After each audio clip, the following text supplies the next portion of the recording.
Mais la première chose à faire est probablement de revoir un petit peu de quoi on parle, de revoir de quoi il s'agit, de cette commune en santé, d'un comité local. Pour ceux qui étaient là en 2021, donc on avait pu déjà présenter, on va faire une petite révision. Et pour ceux qui n'étaient pas là, ce sera une petite découverte. Alors, tout d'abord, je vais demander à Hugo de bien vouloir appuyer sur les boutons. Il faut qu'il mette ses lunettes. Merci Hugo. Voilà, c'est gentil. Donc sur la première diapositive, effectivement, comme Tavana nous l'a dit tout à l'heure, il est quand même important de rappeler d'où on vient, qu'est-ce qui s'est passé l'année dernière. Donc cette épidémie extrêmement douloureuse pour notre population, pour nous tous, qui de près ou de loin avons tous été touchés, soit dans notre travail, nous à la santé, mais surtout dans les familles et toutes les personnes qui ont travaillé dur pendant cette épidémie. Tous ces... Comment dire, on se rappelle, il y a eu 112 malades du Covid qui ont été hospitalisés à Montréal en 2021, mais surtout pendant cette période de 9 semaines assez terrible, entre le 26 juillet et le 20 septembre, il y a eu, 84 personnes qui ont été hospitalisées et 27 sont décédées. C'est quelque chose, un événement qu'on n'oubliera jamais. Il y a eu... une cérémonie pour ça. En fin d'année, on a beaucoup pensé à tous nos morts, à toutes nos familles. Et comme vous le savez, il y a une pierre de souvenir à l'hôpital pour cela, pour que l'on n'oublie jamais. Ce qui était important à se rappeler, c'est que 90%, l'immense majorité de ces personnes hospitalisées pour des formes graves, donc, et ceux qui sont décédés, étaient en mauvaise santé, en fait, au préalable, avaient déjà des maladies chroniques pour la plupart. Et cette situation-là qu'on connaissait, donc, elle a été exacerbée pendant cette épidémie. Et on s'est dit, nous tous ensemble, dans cette pièce, dans ce phare époté, on doit travailler pour que ça n'existe plus, si possible, pour essayer d'éviter ces drames-là. Et pour cela, donc, il faut donc être en bonne santé et accompagner notre population à être en bonne santé. Diapositive suivante. Et donc, on va se rappeler un petit peu. Hugo, tu veux bien appuyer sur le bouton? Merci. Alors, on va se rappeler ensemble de quoi on parle pour la bonne santé. On a parlé de la maladie, mais il y a cet aspect beaucoup plus positif. C'est de se dire, si je suis bien dans ma tête, si j'ai le mental, si j'ai le moral, si je suis bien dans mon corps, et si je suis bien avec les autres, dans ma communauté, dans ma famille, eh bien, probablement, je serai en bonne santé. Et c'est ça, la bonne santé. Et la bonne santé, on se rappelle surtout, c'est quelque chose de très important pour vivre. C'est un outil qui nous permet de mettre en place tous les projets que l'on veut faire, nos projets individuels, mais aussi les projets dans la famille, de s'occuper de nos enfants, de trouver du travail, de faire fonctionner notre petite entreprise, mais aussi de participer au développement de Montréal, au développement économique et social de Montréal. Pour cela, il faut être en bonne santé. Et donc cette bonne santé... excusez-moi, on s'est trompé de... C'est moi qui me suis trompé de diapositive. On va revenir, elle était là.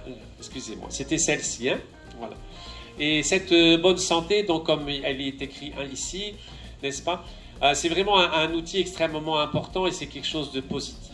Ce que l'on souhaite, donc, c'est que, si possible, l'ensemble de la population de Montréal et l'ensemble des familles de Montréal puissent pouvoir acquérir ce statut de bonne santé. Pour cela, donc, on va le voir un peu juste après, dans la diapositive suivante, c'est que la bonne santé est influencée par de très nombreux facteurs, ce que l'on appelle des déterminants en santé. Et on peut agir pour pouvoir modifier ces facteurs pour favoriser la bonne santé. On va voir la diapositive suivante. Vous ne la voyez pas trop de loin, donc c'est un petit peu petit, mais je vais essayer de commenter. Ce que l'on voit là, c'est que dans le petit rond au milieu, donc on voit l'état de santé d'une population, donc de la communauté, de la population de Montréal. Par quoi elle est influencée? Il y a le premier cercle autour, ce sont ce que l'on appelle les compétences individuelles. Les compétences individuelles, c'est effectivement ce que moi, je suis capable de faire, ce que je connais sur la santé, ma capacité à prendre des bonnes décisions, mon comportement. Mais c'est aussi, bien sûr, ce que j'ai en moi sur le plan biologique. Et on peut avoir des maladies sans faire exprès. Et notre corps est malheureusement malade comme ça. Et ça, c'est des choses qui arrivent. Mais il y a aussi en moi des capacités, des compétences et des aptitudes. Si par exemple, dont je suis capable, moi jeune de 15 ans, dire non au PACA parce que en moi, je me sens bien. Et ça s'appelle donc des compétences individuelles. Le deuxième cercle, c'est le cercle du mode de vie. Comment je vis? Qu'est-ce qui influence ma santé dans mon environnement de vie? Donc la famille. Si bien sûr cette famille, elle est aidante, elle est bienveillante, elle donne de l'affection, si cette famille, elle est éducative, si cette famille, elle est capable de nourrir correctement, bien sûr que ça favorise la bonne santé, c'est une évidence. Et puis il y a l'école, et l'école, on le voit à Montréal, où les enseignants, les familles et l'institution scolaire est championne de l'école en santé. Eh bien, en faisant de l'école en santé un lieu donc, qui favorise la santé, bien sûr, les enfants vont pouvoir être en bonne santé et ça va retentir sur leur famille aussi. Et puis il y a le milieu du travail. Si on est bien au travail, si le travail est organisé pour que l'on soit dans une situation de bienveillance, où on a envie de venir le matin au travail, où il y a des possibilités d'avoir de l'alimentation saine par exemple, ou d'autres choses importantes pour la santé, ça influence bien sûr énormément. Le troisième cercle que l'on peut voir, ce sont les systèmes, les institutions, ce qui est organisé. Et là, on voit bien évidemment l'institution donc de la santé. Et là, bien sûr que l'on est là pour accompagner les gens en bonne santé. Mais tout seul, on le voit, on ne peut pas être tout seul. Il y a tous ces autres facteurs qui influencent. Il y a le service social, par exemple, qui est là, qui est aussi une institution qui a un grand rôle dans la bonne santé des populations. Mais on voit d'autres choses intéressantes. Donc, il y a bien sûr l'emploi, il y a l'environnement aussi qui est là, l'aménagement du territoire. Hein, s'il y a des routes avec des trottoirs, s'il y a des pistes cyclables, s'il y a des capacités, des aménagements pour faire du sport, tout ceci donc influence la bonne santé d'une population et celle de Montréal. Et puis le dernier cercle, c'est un cercle un peu plus large, un peu plus politique, un peu plus global. Et là, dans le politique, on voit qu'une commune, la commune de Montréal par exemple, peut prendre des délibérations au conseil municipal qui peuvent être positives pour la santé. Et la création d'un comité local de santé est une démarche positive, par exemple. Mais d'autres délibérations peuvent interdire, obliger, favoriser des choses qui sont bonnes en santé. Et puis, il y a dans tous ces contextes globaux, donc il y a le fait culturel. Et là, dans ce magnifique endroit où nous sommes, où la culture nous est rappelée, rien que par ce phare hypothé et par cet environnement, il faut se rappeler que la culture influence énormément pour la bonne santé de la population. Si je sais d'où je viens, si je connais mon histoire, si je sais où sont, mes ancêtres, je vais être probablement donc sur le plan mental, sur le plan spirituel, en bonne santé mentale et spirituelle. Et on sait de nos jours, de manière très scientifique, que la bonne santé mentale, intellectuelle, influence sur le corps en favorisant mon corps pour qu'il puisse se défendre contre des maladies, pour pouvoir se débrouiller tout seul, être plus solide, être plus capable donc de répondre aux agressions par exemple, et le mental donc joue un rôle très important, et donc la culture aussi. Et puis dans la culture, il y a aussi des choses qui permettent d'être en bonne forme aussi à travers les retraités, la médecine traditionnelle et toutes ces approches parfois spirituelles aussi qui favorisent la bonne santé.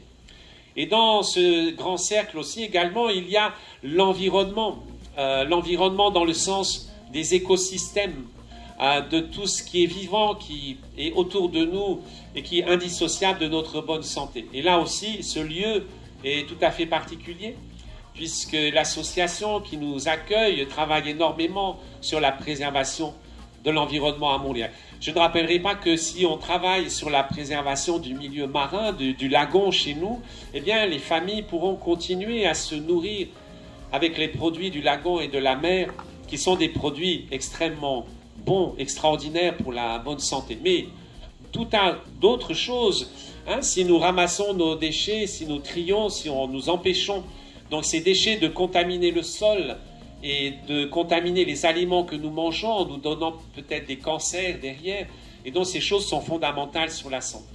Et donc, voilà en résumé l'ensemble de ce qui influence notre santé. Et je le répète, on ne peut pas le faire tout seul, nous, les médecins, les infirmières, on a besoin de tout le monde, c'est l'affaire de tous. On peut voir là les deux petites flèches pour ceux qui étaient déjà là sur le plan un peu technique de chaque côté du rond qui montrent que ces déterminants, ces facteurs qui influencent la santé sont très variables en fonction de l'endroit où on se trouve. Et comme je regarde du côté de l'ouest, il me semble, il y a Maïan là-bas un petit peu plus loin, donc on n'oublie pas notre population de Maïan qui fait partie de Montréal.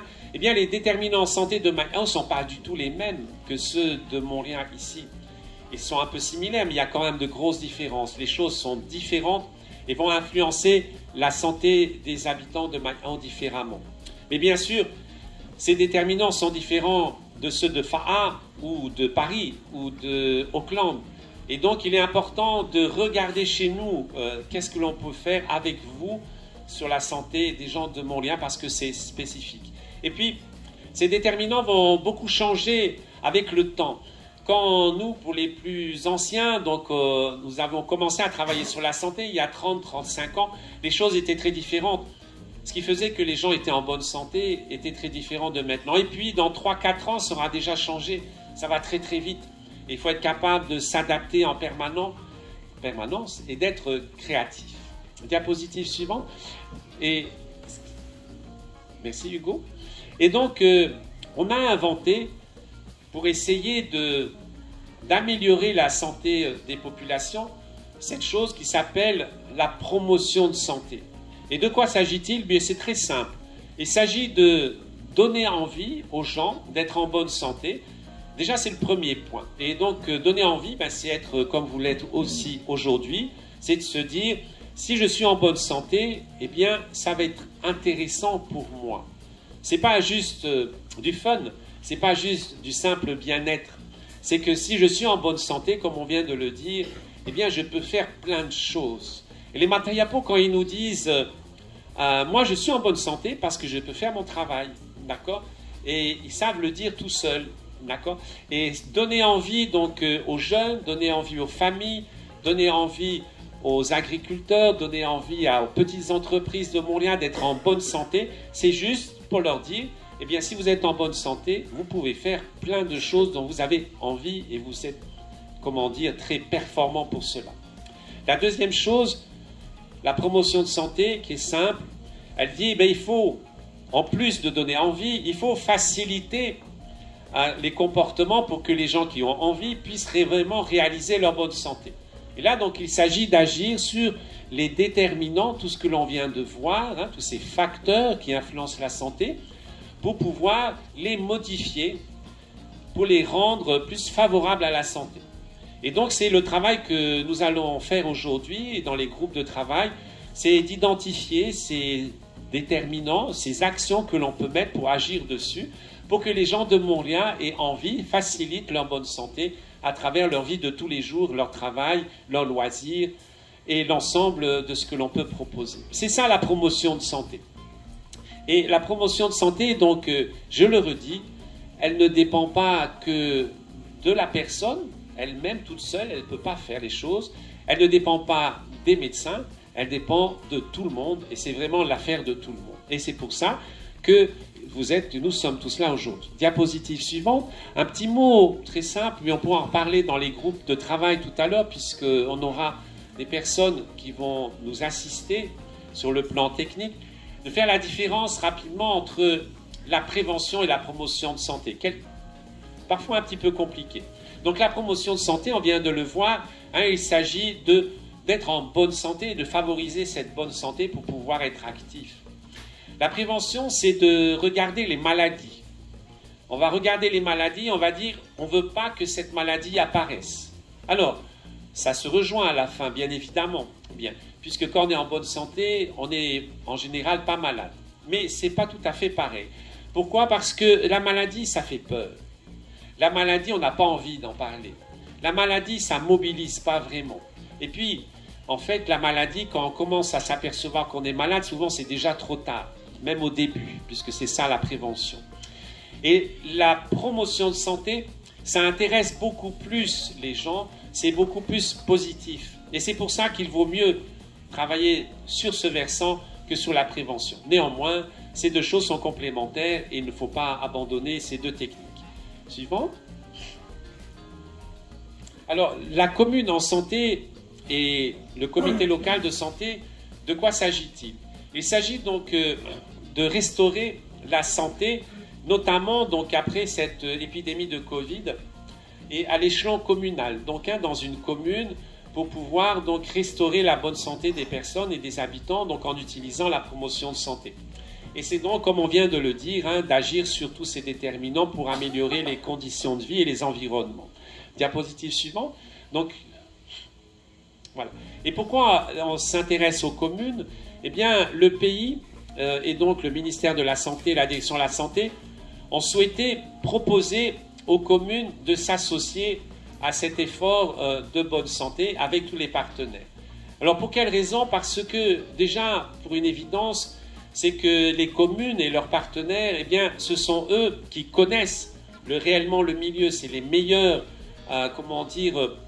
les meilleurs connaisseurs donc, de tout ce qui se passe dans leur population. Ils connaissent les personnes qui peuvent agir sur ces déterminants santé.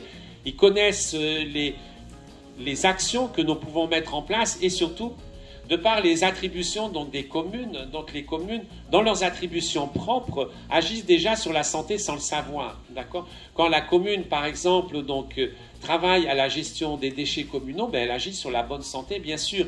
Quand la commune travaille à la qualité de l'eau potable aussi, quand la commune travaille à la qualité de l'alimentation dans les cantines, elle y travaille déjà. Quand la commune favorise les événements culturels, elle travaille aussi à la bonne santé déjà. Et donc, les communes sont les partenaires les plus logiques, et les communes pas toutes seules, les communes travaillent avec l'ensemble des personnes et des institutions qui peuvent être impliquées, et on n'a pas parlé bien évidemment de l'éducation, du service social, etc. On va voir ça après. Pourquoi aussi les communes sont des maillons très importants dans la promotion de santé? C'est parce que les communes ont intérêt à mettre en avant, à montrer que leur population est en bonne santé, et qu'ils font des efforts pour cela. Montréal est une île touristique. Il est clair que si les touristes, qu'ils soient de Tahiti ou de l'étranger, voyaient une population en mauvaise santé, avec beaucoup de problèmes, qui ne pourraient pas les accueillir correctement, ça ne va pas être attractif, c'est très clair. Et puis également, donc, la commune a intérêt, probablement sur le plan politique aussi, à montrer qu'elle s'occupe de sa population en bonne santé. Voilà toutes les raisons donc, pour lesquelles ce travail en commune en santé avec tous les partenaires est important. Diapositive suivante. Là, Hugo ne trouve pas le bouton. Et donc, ce qui est proposé là, donc, comme vous le savez, c'est de travailler sur 5 thèmes, d'accord, qui permettent, qui sont assez connus, assez évidents, et qui permettent, à travers ces thèmes, d'agir sur les déterminants santé. Donc, dans les groupes, tout le monde va pouvoir y travailler. Bien sûr, il y a l'alimentation. Cette alimentation, donc, comme on le sait tous, elle est de plus en plus à la fois déséquilibrée et en même temps transformée venant d'usines. Donc, ce déséquilibre est mauvais pour la santé puisqu'il n'y a pas assez, on va dire, de mots simples, d'aliments bons pour la santé, d'accord? Mais aussi, elle est transformée dans le sens où elle est passée par tout un tas de processus qui sont parfois chimiques, qui sont parfois industriels et qui introduisent des éléments dangereux pour la santé.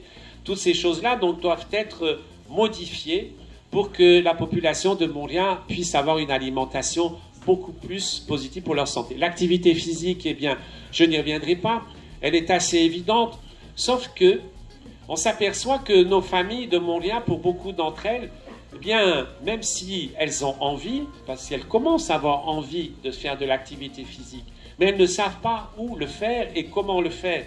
Ce qui est souvent proposé, c'est de l'activité sportive. C'est-à-dire, il faut être jeune, il faut avoir du temps pour aller dans des compétitions, faire des entraînements. Il ne s'agit pas que de ça. L'activité physique, c'est bouger son corps, et pour cela, il faut des endroits, il faut des choses adaptées à tout le monde, à tous les âges, et c'est là où il y a des marges de progression probablement importantes. Et puis, il y a la vie sans addiction. Addiction, ça veut dire que mon esprit est complètement occupé, envahi par ce besoin de l'addiction. Alors, ce n'est pas que la drogue, hein. Bien sûr, on pense à la drogue, on va penser au paquin, on va penser à l'ice, mais il y a aussi le tabac, il y a aussi l'alcool, il y a aussi le jeu, D'accord? Et le jeu, qu'est-ce que c'est? C'est le bingo. Le jeu, c'est le jeu sur Internet. C'est le jeu donc à la Pacifique des jeux. C'est une addiction aussi, n'oublions pas. D'accord? Il y a d'autres sortes d'addictions encore. Hein, il commence à y avoir l'addiction donc aux réseaux sociaux, l'addiction aux tablettes, l'addiction au téléphone.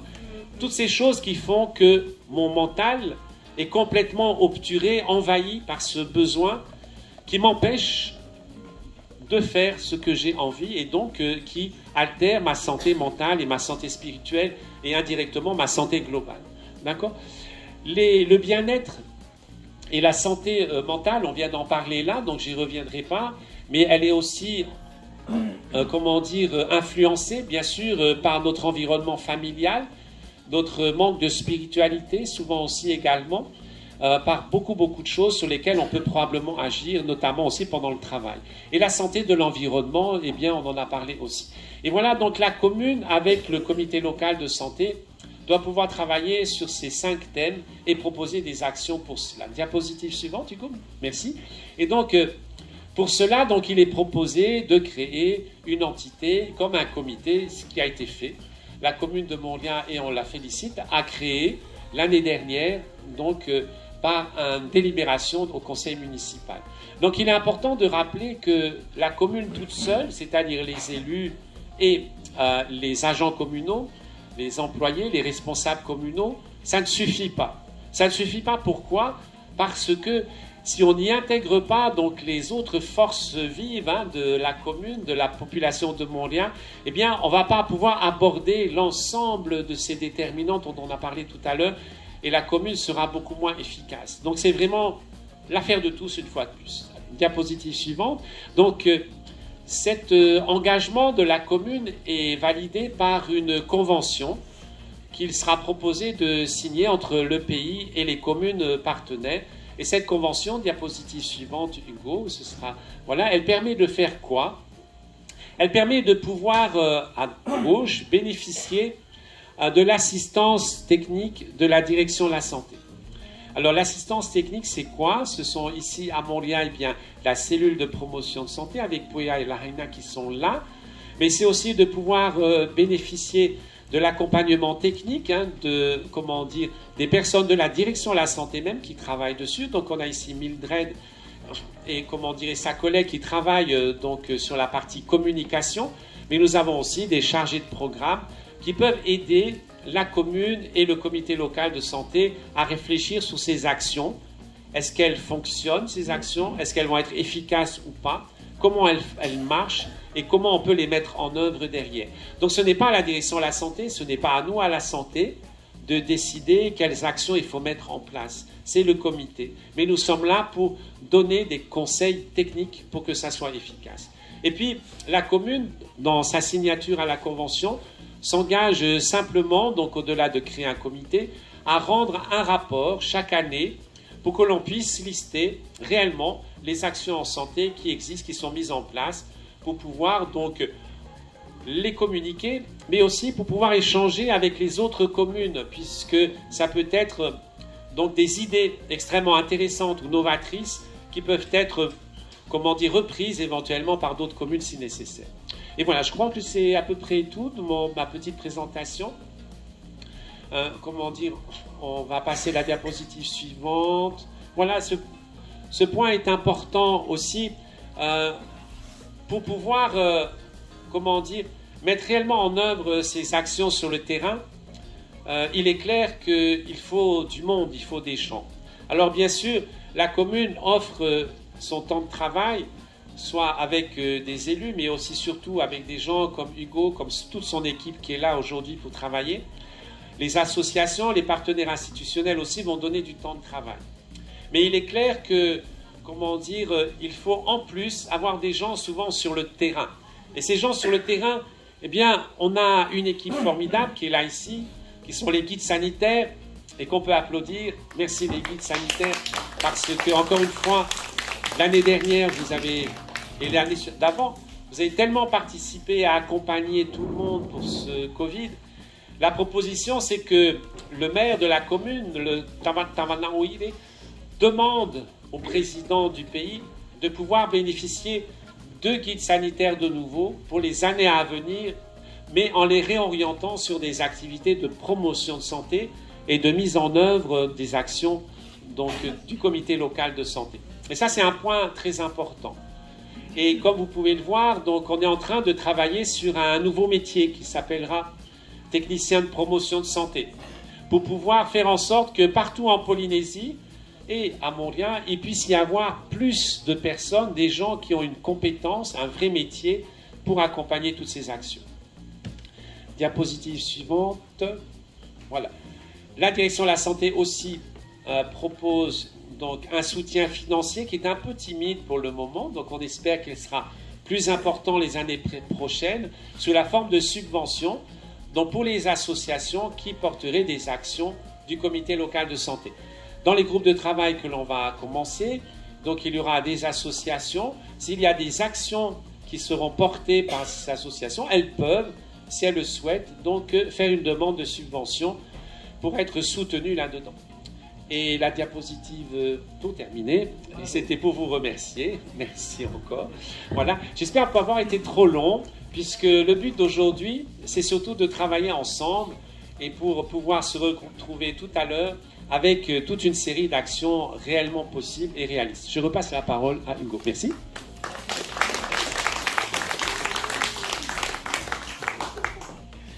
Bien, merci.